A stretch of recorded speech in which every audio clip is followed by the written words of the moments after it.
Bueno, hoy nos corresponde ver las lesiones deportivas. En realidad, más allá de asociar algún deporte o no,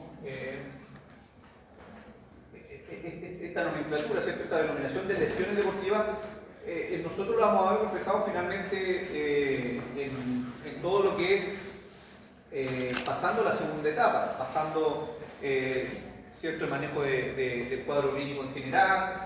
Una vez que ya conseguimos restablecer las funciones básicas, ¿cierto? Los objetivos iniciales, dolor, fuerza, por lo menos un daño 5, rangos articulares óptimos, ¿ya?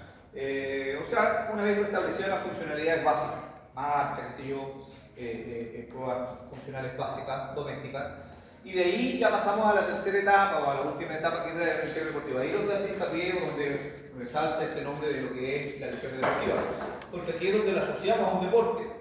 Por lo tanto, más allá de que podríamos por deporte, que es como lo vamos a hacer, clasificar o agrupar ciertas lesiones, debemos entender que más allá del nombre, del, no sé, el codo de tenista, ¿ya? O qué sé yo, o la rodilla del saltador, no es exclusiva para ese deporte, ¿ya? Debemos entender finalmente que lo que nosotros vamos a restablecer es una función más o menos específica. Quizás en este caso, como hablamos de deportes, obviamente va relacionado o directamente relacionado a ese deporte, a ese gesto deportivo en particular, ¿ya? Pero entender que no lo hace exclusivo de. Entonces nos vamos a encontrar con muchos esquemas que debemos integrar dentro de nuestro bagaje, ¿cierto? Para poder determinar, para poder desarrollar nuestro razonamiento clínico. Donde nos va a relevante siempre va a ser la evaluación. La evaluación de primero, la evaluación básica, general, y después una evaluación específica relacionada al deporte. Y en base a esa evaluación poder nosotros diseñar un plan de tratamiento. Un plan de tratamiento que no quede solamente hasta recuperar las condiciones básicas, sino que incluso seamos capaces de recuperar, restablecer funciones más específicas, ¿cierto? Cuando hablamos de destrezas físicas.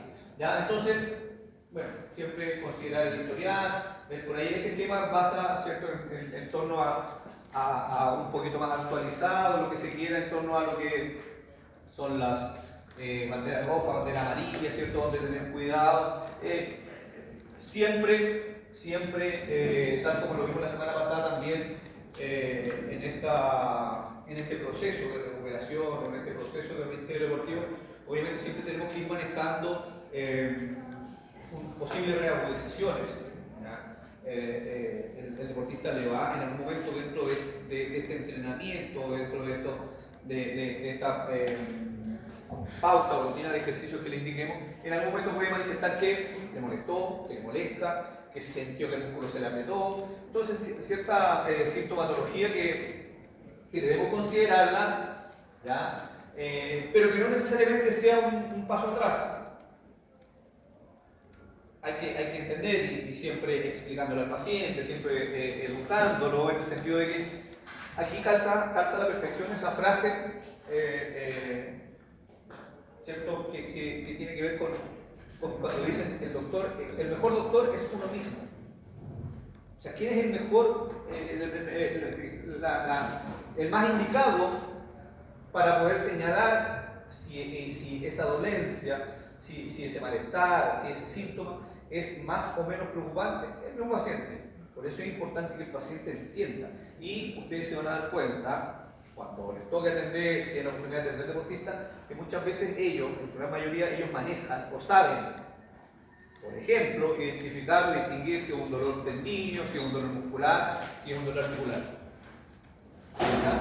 Más allá de sus capacidades cognitivas individuales, siempre o habitualmente el deportista se conoce mejor que uno, obviamente, su cuerpo. Entonces es importante siempre, sobre todo en lesiones nuevas o cuando es una lesión, cuando es una primera vez, estar educando, estar explicando al paciente fisiopatología en general, biomecánica en general. Es importante. Mientras el paciente más conoce, en este caso mientras el deportista más conoce su cuerpo, mientras más conoce las competiciones, obviamente se nos hace mucho más fácil a nosotros poder determinar precisamente esto. Las banderas amarillas, las banderas rojas. Saber en qué momento tenemos que parar, sabemos en qué momento tenemos que parar, se entiende la progresión, para poder seguir avanzando.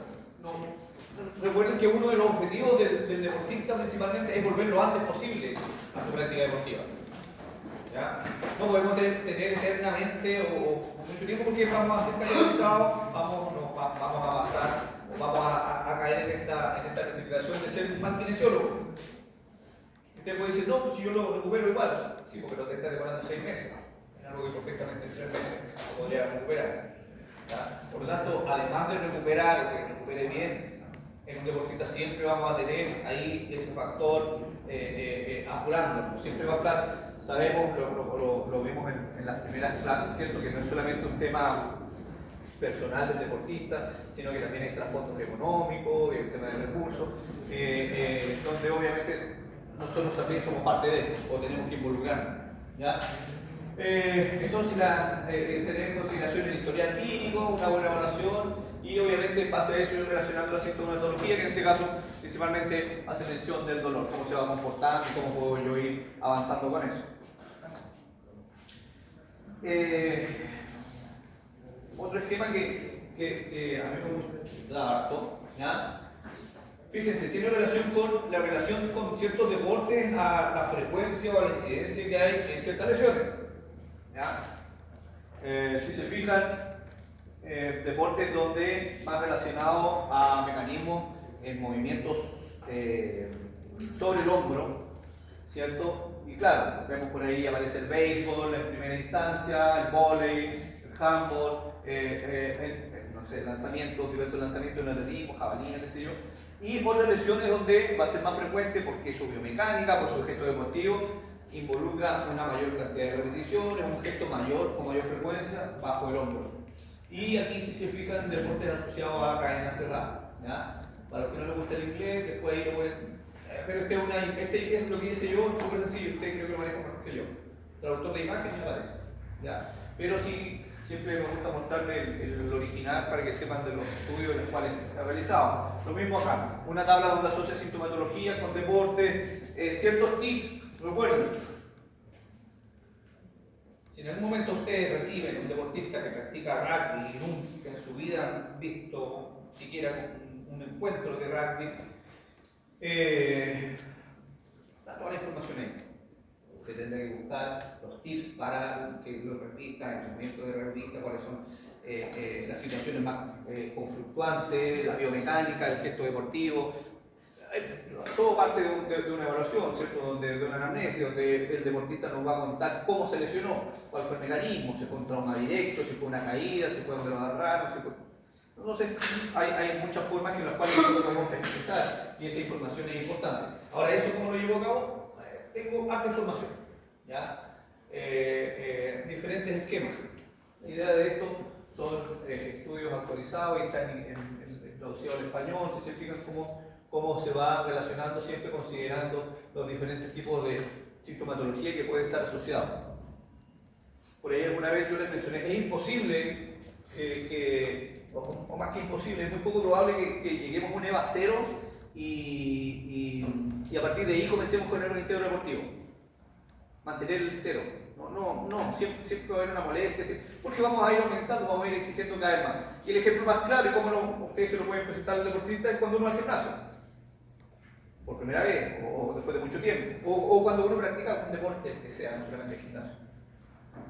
Si aquí hay más de alguno que sea sedentario y nos ponemos de acuerdo y nos vamos al sábado a trotar 5 kilómetros, probablemente o no terminemos algunos de los 5 kilómetros o al día siguiente o en la tarde misma vamos a estar hechos pedazos.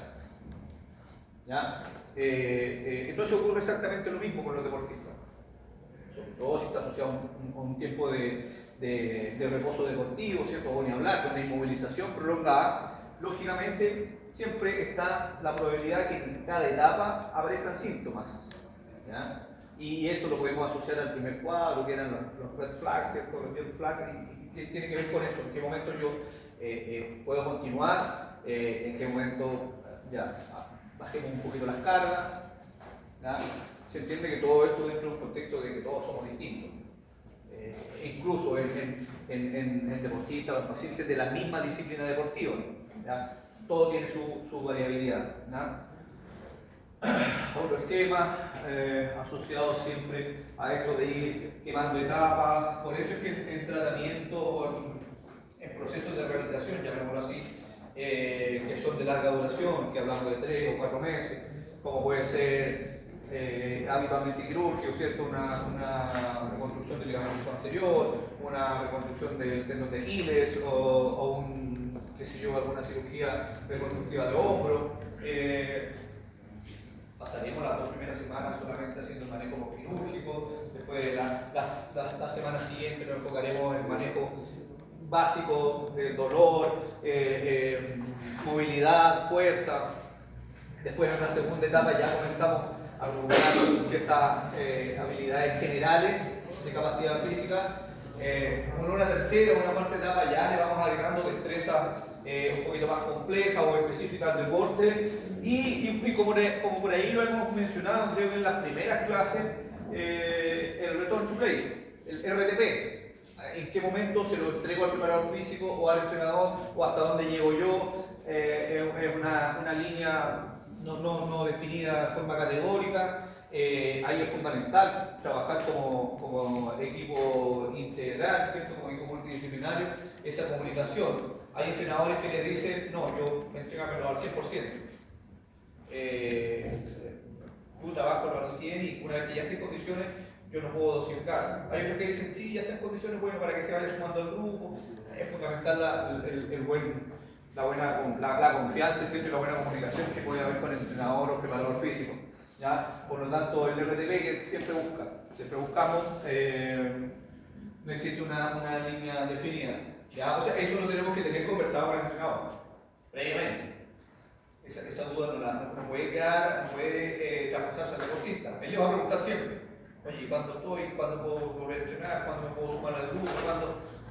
Eso ya lo tenemos conversado previamente con el preparador físico, con el entrenador. Cosa que su respuesta sea categórica. No, mira, yo te voy a hacer estos test de salto y una vez que te salgan buenos, digamos, puedes pasar a integrar completamente. Te voy a hacer diferentes test de destreza física, para ver cómo está tu capacidad aeróbica, para ver cómo está el aguante de tu resistencia y en base a eso, listo, te soltamos y te sumamos al grupo. ¿Ya? Todo eso debe estar definido. Más allá, no los días. No a la octava semana, no al día 45, no al día 60. No. Una vez obtenidos los logros o los objetivos, ustedes le dicen, este día, a medida que avanzando, vamos a decir, mira, en 2 semanas más, el viernes 25, vamos a tomar estos test. Si salen buenos, vamos a estar del lunes y se suman al grupo.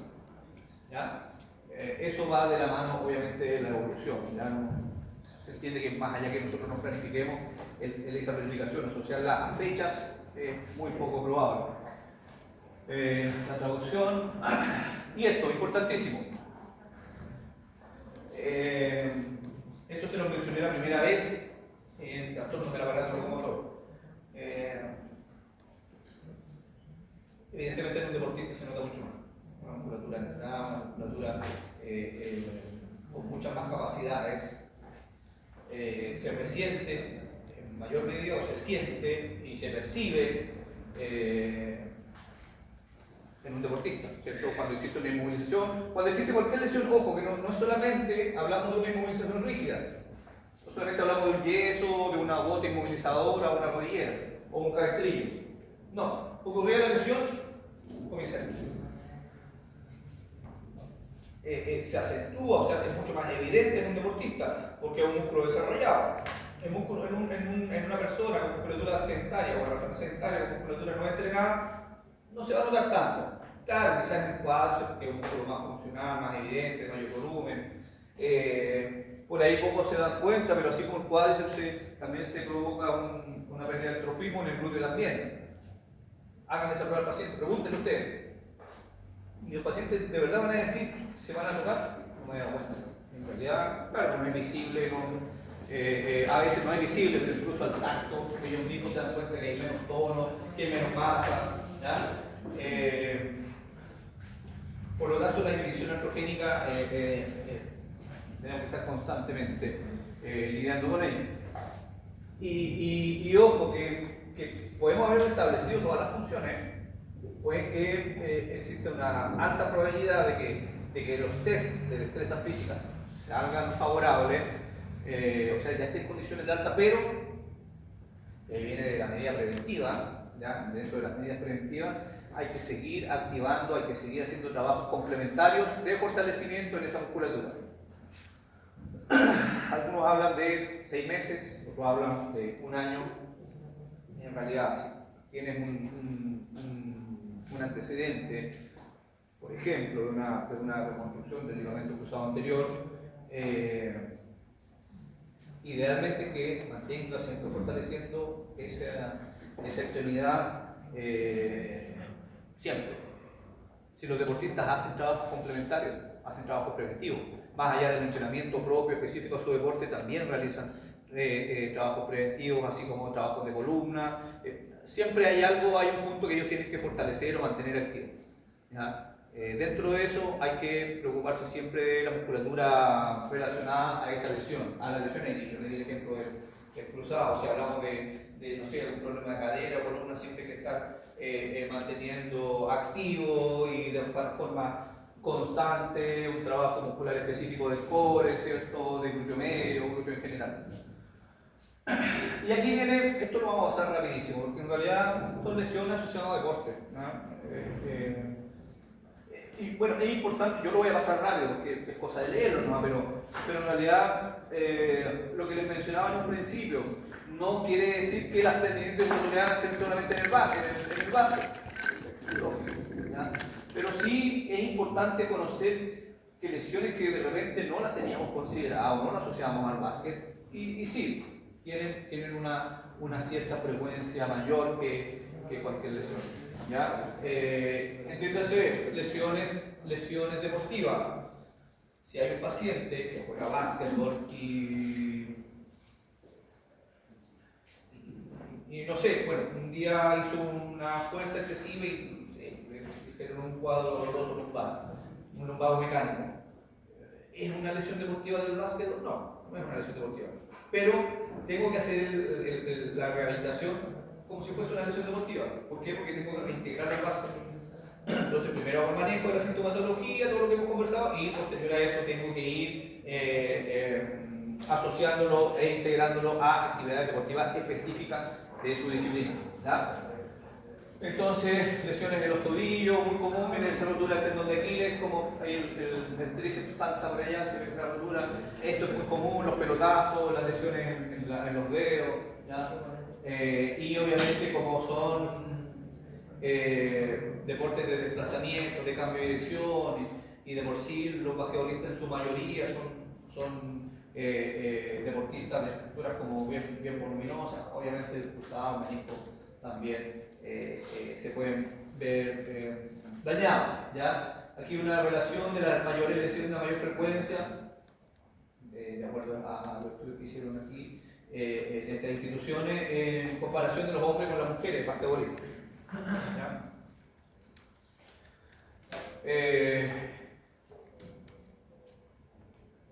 Por ejemplo, esto.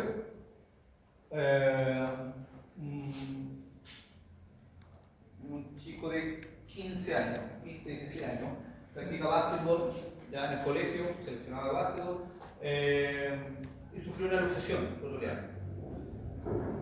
Una subluxación, ¿ya?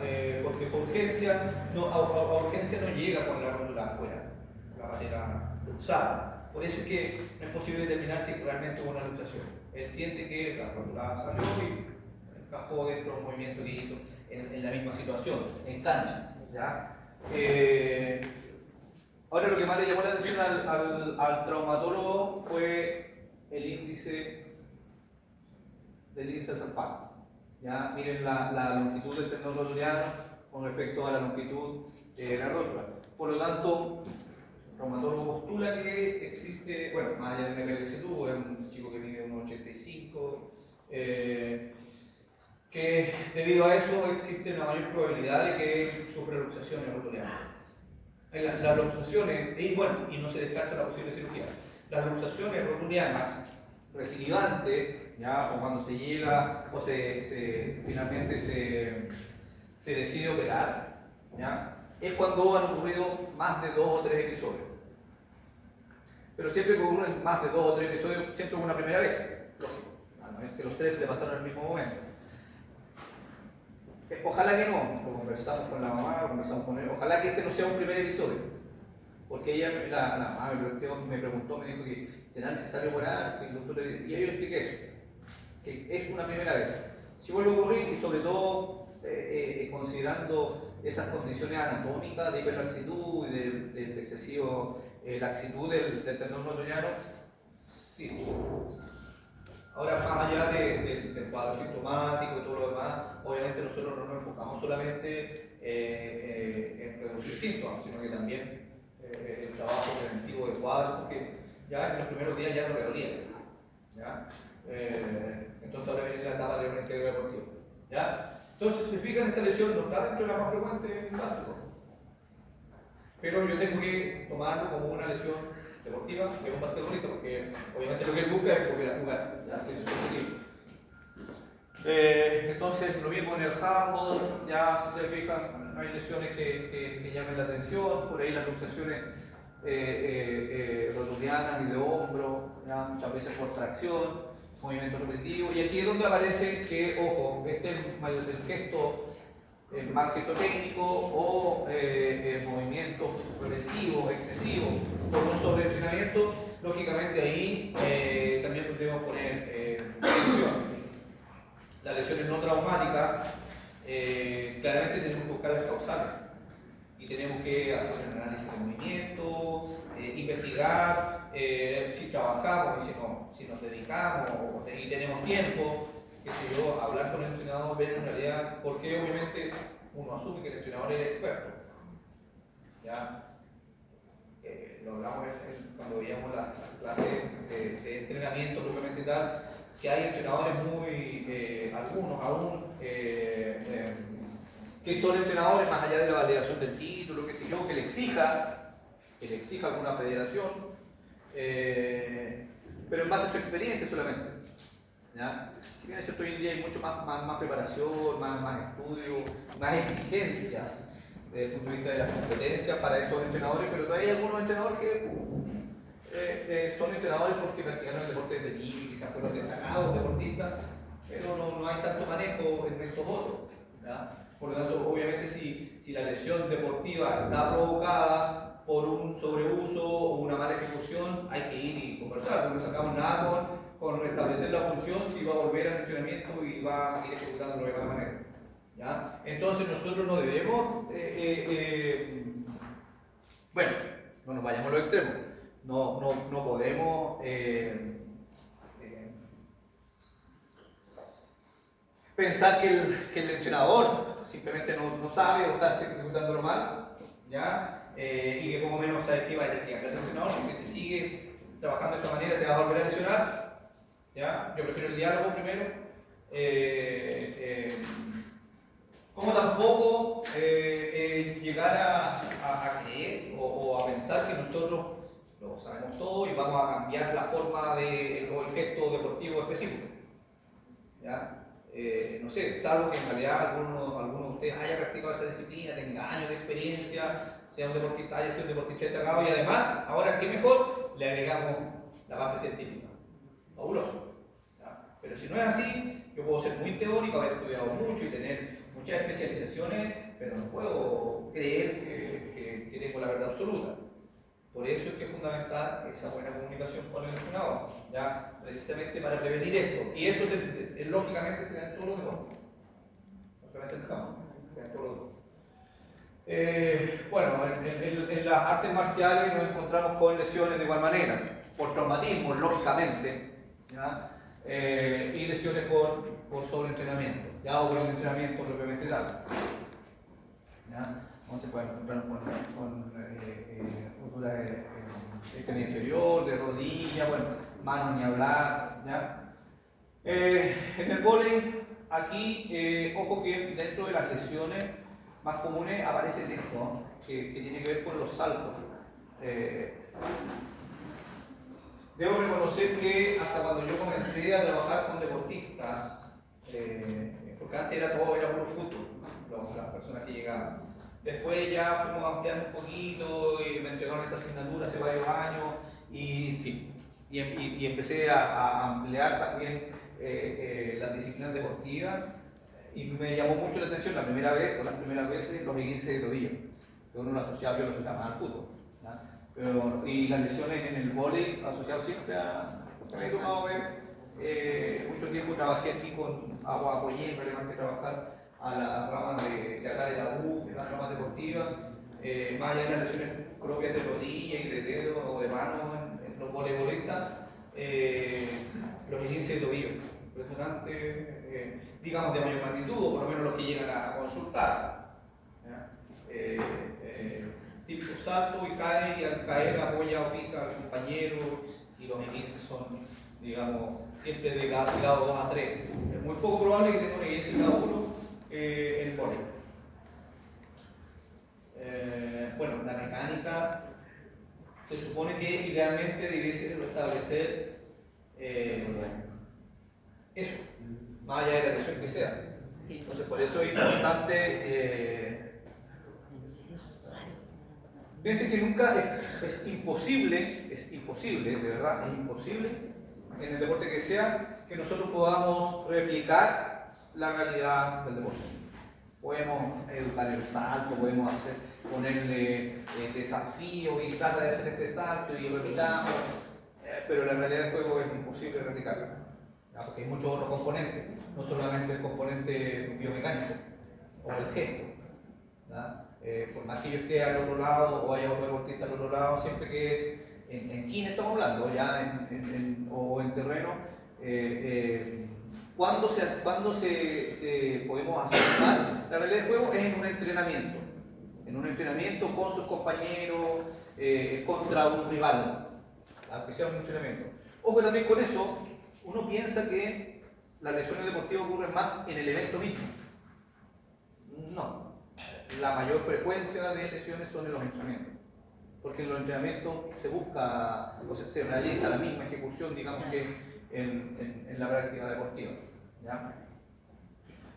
Tenis de mesa, bueno, aquí se asocian elementos de muñeca, ¿cierto? Y también molestias lumbares, aparte de las propias que uno puede pensar, lógicas de hombro y de rodilla y tobillo. ¿Ya? Hay mucho deportista en la lista, ¿ya? Tenis de mesa de alto rendimiento, es poco masivo, es poco, como les dijera, en cuanto a recursos, no está reconocido, pero hay alto deportista que practica a buen nivel. Hay mucho campeonato local, regional, nacional, ¿ya? De verdad que hay harto ahí donde trabajar. Más allá de los recursos, bueno, en cuanto a la gestión de recursos, en realidad que sea horaria, pero siempre hay recursos económicos, hay que saber buscarlos. No podemos esperar la consulta y frustrarnos porque no llegan pacientes. No, hay harto donde hay hartas cosas que se pueden hacer, ¿ya? Pero eso es horario. Tenis, más conocido, más común, ahora que Alcaraz está en el pináculo, bueno, como buen deportista millennial, no son millennials, ¿qué son los de ahora? ¿Ustedes qué son? Bueno, deportista actualizado, todas las redes sociales, métanse en YouTube, están todos los entrenamientos, están todas las lesiones cuando se lesiona, se recupera. Si quieren saber de tenis, métanse a YouTube y busquen a Carlitos Alcaraz, de verdad que está ahí, son buenísimos. ¿Ya? Cuando a ustedes les toque atender a un tenista, ahí está todo, ¿ya? Mucho ejemplo, mucho ejercicio, mucho entrenamiento.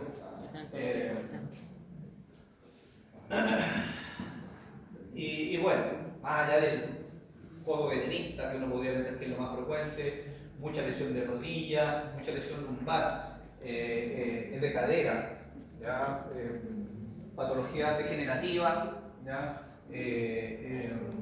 Hay mayor desgaste a nivel de cadera, a nivel de columna lumbar, deportistas, tenistas, ya a nivel mundial, que se han tenido que retirar producto de estas lesiones, que siempre, como les decía, se asocia más al codo, sobre todo al hombro, las lesiones de hombro, ¿cierto? Por los saques, ¿cierto? Que son sobre, y las velocidades que esto involucra, ¿ya? Un boxeador muy similar a lo que son las disciplinas, las artes marciales. Pero aquí ojo con esto. Bueno, lo hemos mencionado más de una vez. No necesariamente hay que ser boxeador para fracturarse el cuarto o el quinto metacarpiano.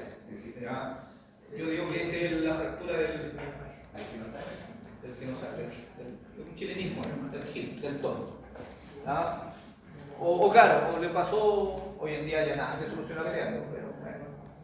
Lo peor es cuando a veces por evitar el conflicto se frustran y van y se lo pueden dar en la pared.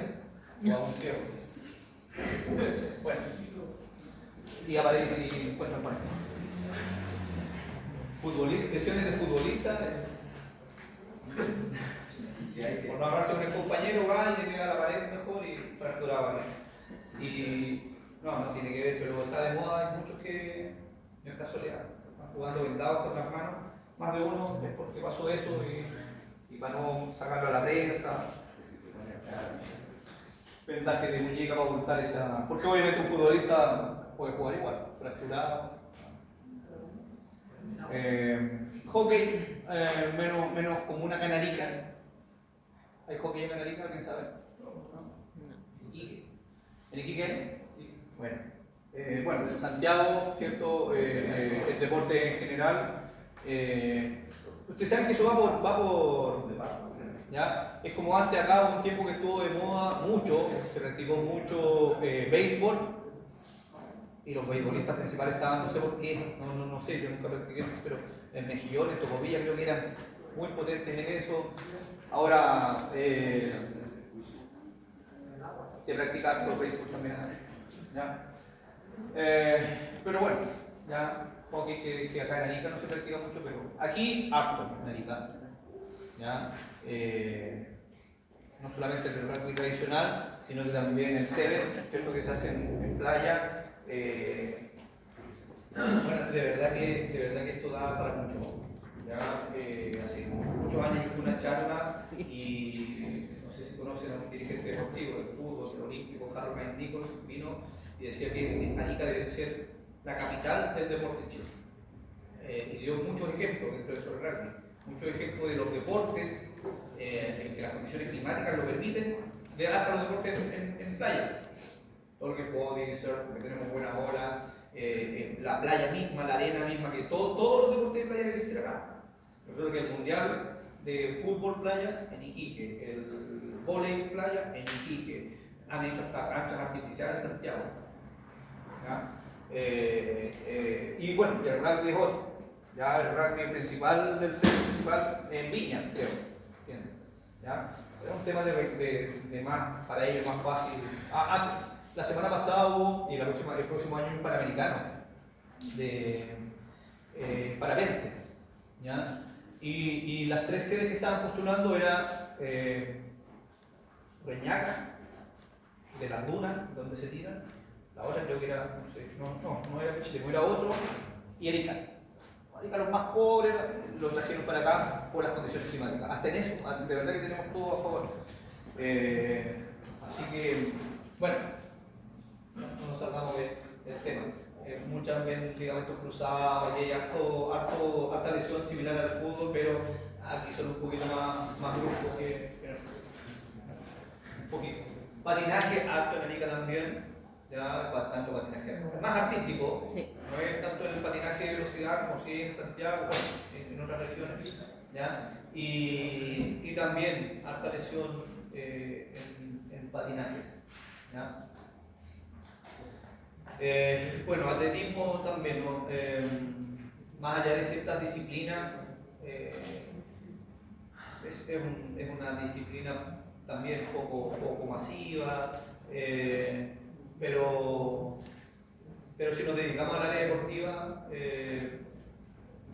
nos va a llegar deportista de estas características y hay que ir a asociarse, familiarizarse con la disciplina deportiva. ¿Ya? Yo por un tema de cercanía me ha tocado ver harto marchista, ¿ya? los que me conocemos con Guido Núñez, que es el entrenador por excelencia aquí en Arica, del Trotamundo. Siempre hay una generación, todas las generaciones hay uno o dos que alguna vez practicó con Guido Núñez, ¿ya? Entonces a mí en particular me ha tocado ver hartos deportistas de esa disciplina, ¿ya? Bueno, las lesiones asociadas, esgrima, que también se practica en Arica, ¿ya?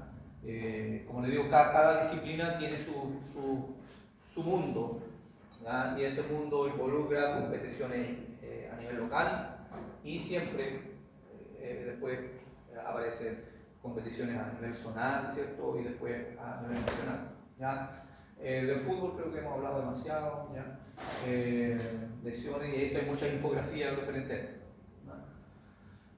Natación, bueno, aquí tratamos de normalizar todo lo que son deportes acuáticos, tanto en piscina como waterpolo, como la natación simplemente tal, ¿ya? Más allá de que siempre se considera la natación como el mejor deporte o el deporte menos que menos lesiones genera, ¿ya? Pero sí nos podemos encontrar con lesiones quizás no propias asociadas a la mecánica de la natación, pero sí en algún momento se podrían generar, y ahí es donde estas imágenes las rescaté de trabajos de ustedes o de sus compañeros. Siempre buscan y encuentran, bueno, y rescato ahí, por ejemplo, esta donde muestra los diferentes estilos de nado, ¿cierto? Y la mecánica para poder asociarla a cierta lesión, ¿ya? De que si existía alguna lesión, qué sé yo, a nivel de hombro, ver cuál es el movimiento en particular, en el crawl o qué sé yo, los diferentes estilos de natación, ¿ya? Para poder tratar de replicarlo, ¿ya?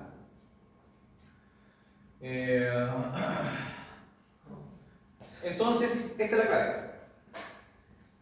Lo más fácil,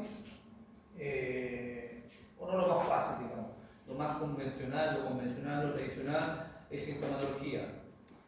Llega una lesión deportiva o una lesión X, dolor, por eso voy al médico le tomó un examen, una imagen y apareció algo roto. Bueno, establezcamos fisioterapia, decíamos que tratemos de curar la reparación del tejido y apliquemos ultrasonido, apliquemos láser, apliquemos magnetoterapia, apliquemos onda de choque, y si le duele un poco ya aplicamos un TENS y reposo deportivo, activemos con alguna corriente excitomotora. Y claro, en las 10 sesiones se le va a pasar el dolor. Listo. Que le vaya bien, se le pasó el dolor de alta. Y ahora, ¿cómo se integra el dolor? Por eso es que en clínica deportiva nos saltamos todo lo. Hay que hacerlo, sí, hay que hacerlo. Ustedes vean la estrategia y la herramienta kinésica de ustedes. Si quieren pasar esas 10 sesiones y quieren quitar el dolor al curamazo, háganle curamazo. Si no confían en la gente física, no apliquen a la gente física, aplíquenle curamazo, aplíquenle terapia manual, aplíquenle todo lo que sea en torno a ajuste y todo lo que tenga que ver con terapia manual, osteopatía, bien. Pero van a llegar igual ahí mismo, ya no les duele. Ya, ahora que vuelve al deporte. Una frase muy repetida, erróneamente, muy repetida, empieza de a poco. Ya está bien, ya no te duele, ahora empieza de a poco. ¿Cuándo puedo volver a jugar? Padre, ¿cuándo puedo volver a jugar rugby? ¿Cuándo puedo volver al tenis? ¿Cuándo puedo volver a jugar al fútbol? Empieza de a poco y de ahí empieza de a poco. ¿Qué es lo que empieza? ¿Cuánto me voy a demorar en ese empieza de a poco? ¿Una semana? ¿Un partido? Y la idea sería graduar cada ejercicio. Y la idea es que nosotros, más allá del tema de lo monetario, de que más sesiones, menos sesiones, yo siempre le digo a los pacientes que, claro, el médico, el traumatólogo que lo derive, son 10 sesiones. Está estandarizado, no es un número rígido, pero habitualmente lo manda por 10 sesiones. Ojalá en las 5 primeras sesiones ya manejo de síntomas, cosa que ojalá en la sexta, séptima sesión ya se pueda reintegrar. ¿Por qué? Yo le digo, ahí sí empieza de a poco, pero quiero verte yo, dentro de esa séptima, octava sesión, saber cómo respondiste o cómo has ido respondiendo en esos entrenamientos. Es muy flexible eso, porque en alguna disciplina deportiva sí se da esa instancia. Conversado con el entrenador y le dice, no, yo hablé con el profe y me dice que puedo bajar las cargas, que va a estar el grupo entrenando y yo puedo ir al lado, qué sé yo, ir replicando, etc. Bien, porque ahí está el terreno, está en su espacio. ¿Ya? Eso es lo ideal. ¿Ya? Tratando de restringir la decisión. Ahora, si nosotros trabajamos con algún grupo, equipo o con algún deportista en particular, las 10 sesiones se me olvidan, esas 10 sesiones me las dejo de lado, ¿verdad? Y me adecuo a las que necesiten. Pero no lo puedo soltar, no puedo dar de alta hasta que, que los test de destrezas sean todos aprobados, ¿ya? Y que esté lo más cercano a la realidad del juego posible, ¿ya? Bien, eso es. Seguimos. ¿Cuándo hacemos la prueba? Levanten la mano los que dicen el próximo lunes. Ya, los que quieren el 30. Ya, lo dejamos para el 30. Vamos a comenzar ahora, vamos a tratar con 3. Vamos a ver, ¿quiénes van a presentar ahora? Tenemos que hacerlo rapidito porque si no, no vamos a alcanzar. ¿Para que usted? No, profe, yo no hice tu idea. ¿Quién expone hoy día? ¿Usted? ¿Quién más expone hoy? ¿Quién más? Usted, ya. Ahí está la nueva de pareja. ¿Van a exponer acá? ¿Qué? Ustedes lo tienen en pendrive, lo tienen en algo, probabilidad. No, se lo voy a ver.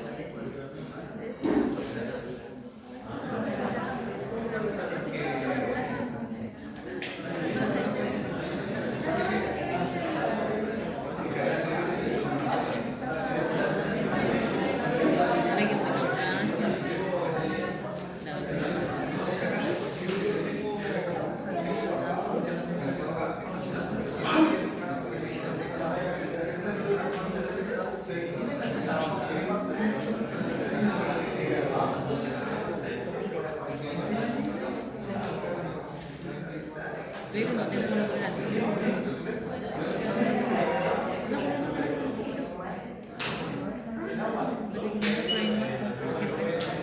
Oye, va a haber una. Voy a ir con el color para sacar.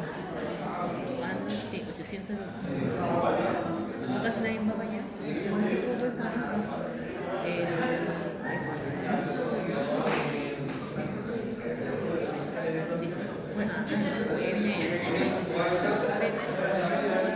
Ojo que, escuchen, acá me está, me dice que tienen prueba el 30, se van a quedar con las 2 pruebas. Porque tienen Pero parece economía. la prueba de Ergo, el 30. Vamos a profe.